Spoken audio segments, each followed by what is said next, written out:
Do you know your medicine? Weed Maps and SC Laboratories bring you an educational series on the science of clean and safe cannabis. Today's cannabinoid profile is on Cannabidiol. Cannabidiol, or CBD for short, is the second most prominent compound found in the cannabis plant.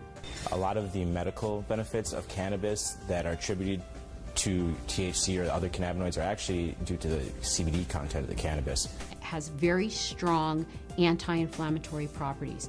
And not only does it help suppress inflammation, but there was a study that showed that it also helps the body to not make the chemical that causes inflammation. So it actually has somewhat of a preventive role. Cannabidiol has also been found to have anticonvulsant properties in that it can reduce the seizure threshold for a number of patients. I've had my own patients who have said that once they started using CBD-rich strains, they have found that they have had less episodes of their seizures. CBD is synthesized in the plant through the same pathways as THC, CBC. It starts out as geranyl pyrophosphate and alpha-tolic acid. Those two compounds join together through an enzyme-catalyzed reaction. Cannabidiolic acid, CBGA, is the starting material for CBDA, THCA, and CBCA. So CBDA synthase, if it's found in large enough amounts, will take this cannabidiolic acid and make it into cannabidiol carboxylic acid, which is CBDA. CBDA is CBD with a carboxylic acid attached to it. Now, with heat or through time, this carboxylic acid will naturally release from the compound as it is very unstable and become CBD.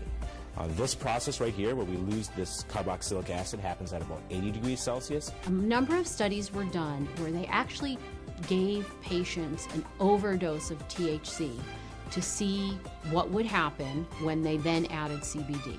And CBD completely turned around the negative effects of an overdose of THC without changing the levels of THC in the blood. So that means that CBD exerts its own medicinal, just doesn't reverse THC, it actually has its own medicinal properties. CBD has been found to cause cancer cells to what we call commit suicide while preserving the normal cells. And what appears to happen is it appears to bind to the receptors on the cancer cells, which then induce the cancer cell to kill itself. Cannabidiol has also been found to be what we call biphasic in terms of sleep. So at low doses, it's what we call alerting. It kind of keeps you awake. At higher doses, it can be very sedating and cause you to sleep. But what's nice about that is you can control whether or not you are alert or you're feeling tired. When I started testing cannabis about 2 or 3 years ago, we saw virtually no high CBD plants. Almost every plant we tested was high in THC, anywhere from 10% to 20% THC, with some outliers on either end. Some plants would have maybe 1% CBD at the max, 1.5% CBD at the max. Now that we've been testing for a while, we see anywhere from 8 to 15% CBD and maybe 5 or 6% THC in these strains. Some strains we get a 50-50 ratio. It can happen in all different ratios, but what it is it's a recessive gene in plants. So we have breeders have to actively go and try and breed this back into these plants and find these high THC plants that might have that high CBD gene locked away and breed them together and see what they find. And really the only way you can know if it's high CBDA is to test it. With testing and growers or breeders having access to that knowledge base, we see them coming back and reversing some of the trends of the last 30, 40, 50 years and breeding the CBD back into the plants. Now, there have been a number of studies that have looked at cannabidiol, CBD, exerting a protective property to damaged neurons.